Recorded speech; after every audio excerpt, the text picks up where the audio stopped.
How well are you in touch with your finances?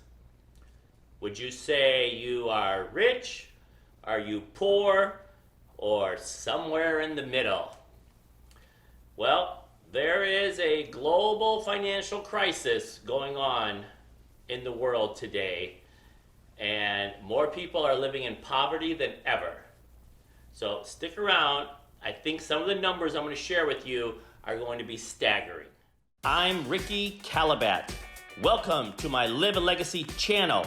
My intentions are to provide you with valuable information that will alter the trajectory of your life by creating new opportunities for your family and your future. What is Straight Talk with Ricky? It's the real deal, unedited, unfiltered truth about life and all the lessons that come with it. Subscribe now. Okay, welcome back. So, today we're going to talk about money and the haves, the have-nots, the power of it. How do you make it? Nobody has enough of it. Everybody spends it before they get it, and they spend more when they do get it. So it's a very slippery slope, and it's I don't have all the answers. However, I do have insight as to what I see, why I see it, and again, my own personal life lessons that I can hopefully share my experience, and maybe you guys can, learn some money tips. So, first off, I hate that they don't teach financial literacy in school. You would think out of all the stuff we talk about in high school, junior high school, and even in college, there isn't some kind of course that says how to balance a checkbook. Of course, nobody uses checkbooks anymore, but the point is, like, you're an individual, you're your own, I don't want to call it a business because it's not necessarily a business unless you are. I mean, you think of it that way, then you should. But any type of business, you are an entity, right? I am Ricky Kallabat. I am an entity.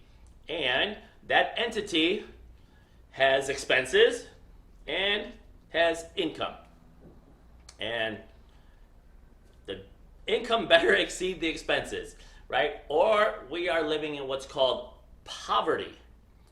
So poverty is basically when you have more money going out than you have coming in. You're negative, right? You have negative cash flow. People can only survive in a negative cash flow position for a certain amount of time. That's why the almighty credit cards are very powerful, because it allows us to buy something which we may or may not be able to afford today, and with the promise of repaying it in the future. Well, just how long is that future? Who knows?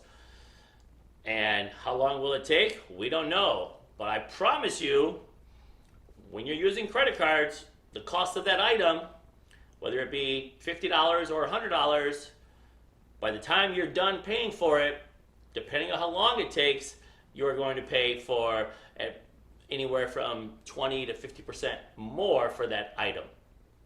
So I think I might just have another video that just talks about the basic fundamentals of financial world.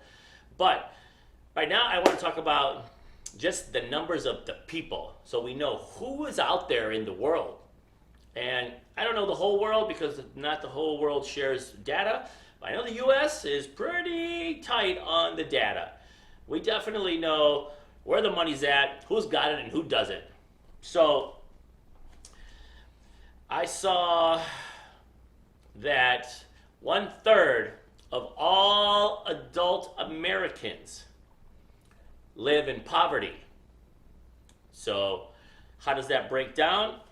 Let me grab my sheet here so I don't forget. So out of all the people that make less than $25,000 per household, 63% of all those people are in poverty. And you might say, well, 25,000 is not a lot of money, so it would be safe to assume that they are at some poverty level or close to it. However, 25 to 50,000 household income, 47%, almost half of all the people that are making $50,000 up to per year are living in poverty. Between 50 and 75,000 per year, 34%, so pretty much a third of all of those people are still living in poverty. One third, that's a big number, 75 grand. You know, that's a pretty healthy household income nowadays. 75 to 100, it's 22%. So a household from 75 to 100 grand, 6 figures, right? You think you made it, right? Oh, if I could only make 6 figures, I would be happy. I would be rich. I would be fine. I would be great. But still, 22% of those people, almost 1 out of 4, are living in poverty. Okay, now we go to the next level. Between 100 and 200,000, 16% of these people live in poverty. 100 grand, you make 100 to 200 grand, and 61 out of 6 are, mathematically broke, where their liabilities exceed their assets, right? That's what that means. Money going out, money coming in. So that's a big number. And then 200K plus. So of course, this is a little skewed because there's 200K and then there's 200 million. But that number is 8%. So 1 out of 12 people who make over 200 grand is living in poverty. So what does that mean? It just means that they are spending more, right? Sometimes when you make more, what ends up happening is, I see this often actually. And so I'm pointing this out because I don't want this to happen to you. What happens is, you get a job, you make 30 grand a year. And then you get a raise, you get a new job, you make 40 grand a year. So then you start to go and do things that a $40,000 person does. You're going to go get maybe a new car, you're going to get a better computer, you're going to get new furniture, you're going to get a new TV, you're going to go and spend money because you're happy you make more money. So you figure if I make more money, that means I should go, I'm entitled to go spend it, or else what is it for? So you increase your lifestyle, basically, your monthly bills. You still have credit cards, you still have insurance, you have to pay for rent, you have to pay for food, maybe you start going out to fancy restaurants, maybe you start, doing something a little bit more, take up a new hobby. You're adding monthly recurring expenses. And then you keep going higher and higher. Then you go from 40 to 50, 50 to 60, 60 to 100 grand. So let's say you start at 20 and now you're 35, 40 years old. You're 40 years old, you're making 100 grand, plus you've stepped up your lifestyle. First you were driving a Honda, now you're driving a Range Rover, and life is good because you are paying to live the life that you have because you're working and you deserve it, right? Yes, I agree. Here's where that kind of doesn't make sense. So, in order for you to continue living that lifestyle where you're basically spending all the money that you have, those are the percentage of poverty, is what people living paycheck to paycheck. So, you lose your job, you're going to have to scramble to figure out what's going on, rack up more credit card debt or whatever. So that's all fine and dandy if you plan on living to a certain point and working every day of your life until you die, is what that means. And then you can go spend whatever you want. If you plan on working every day of your life until the day you die, that formula is okay. Okay? I'm not saying it's good or bad, but keep in mind, if you do have plans for retirement, which means you stop working, you need to have either savings, which the interest from those savings or assets can fund your lifestyle, or at least pretty close to it, and then you're going to dip into the principal over the course of 20 years, and you can still do a little bit of work if you enjoy it, but you don't have to work. Okay? So that's a good place to be, but you're going to pay for that in your 20s and 30s and 40s. You're going to make sacrifices. You're not going to go get a new car. You're not going to go get a new TV. You're not going to go get a new computer just because you make more money.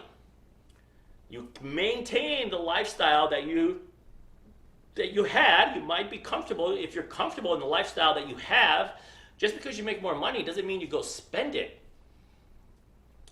You can put that into a savings. You can put it into real estate. You can put it into the stock market. Whatever it is, over the course of time, history shows us that's not a bad investment. That's not a bad place to put it.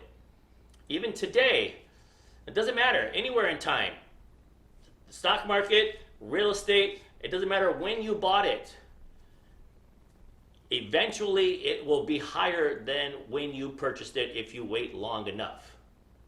So, depending on your timeline, depending on your age and your risk tolerance, yes, I used to be a stockbroker, used to be a financial consultant.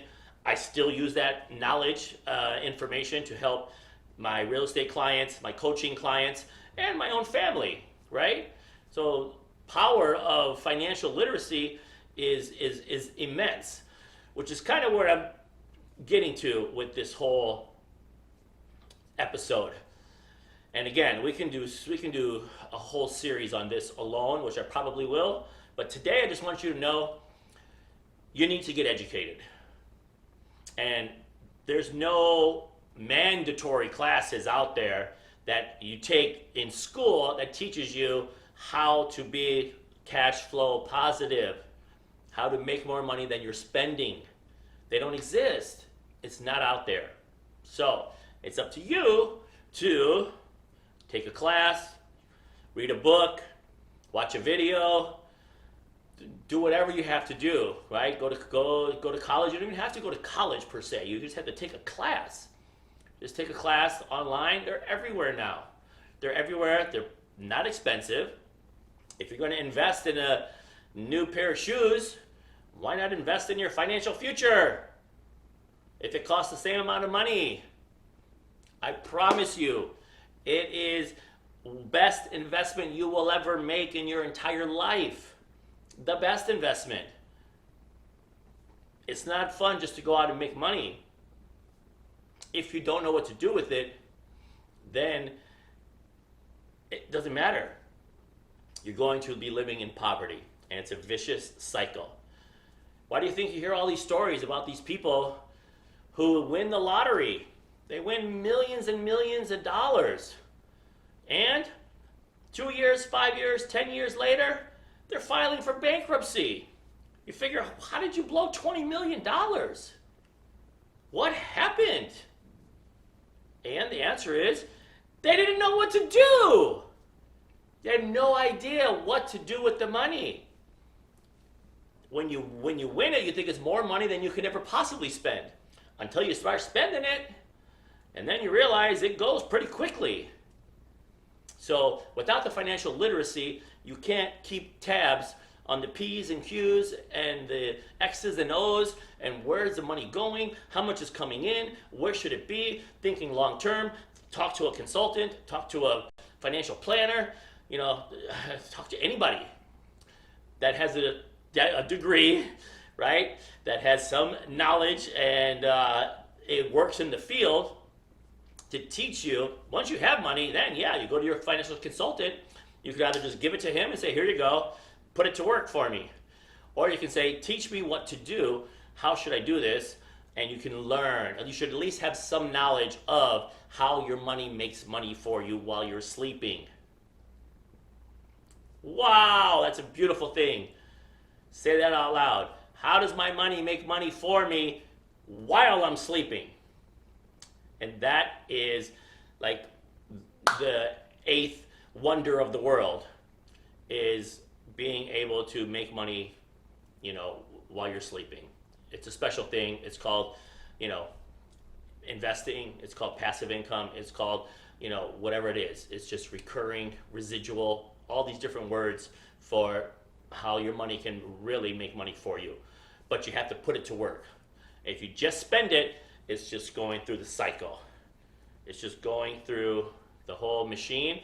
You're earning it, enjoying it, spending it. Earning it, enjoying it, spending it, and it's out the window. And then you back down to, zero. I got to go to work again because I need money to pay the bills. Right?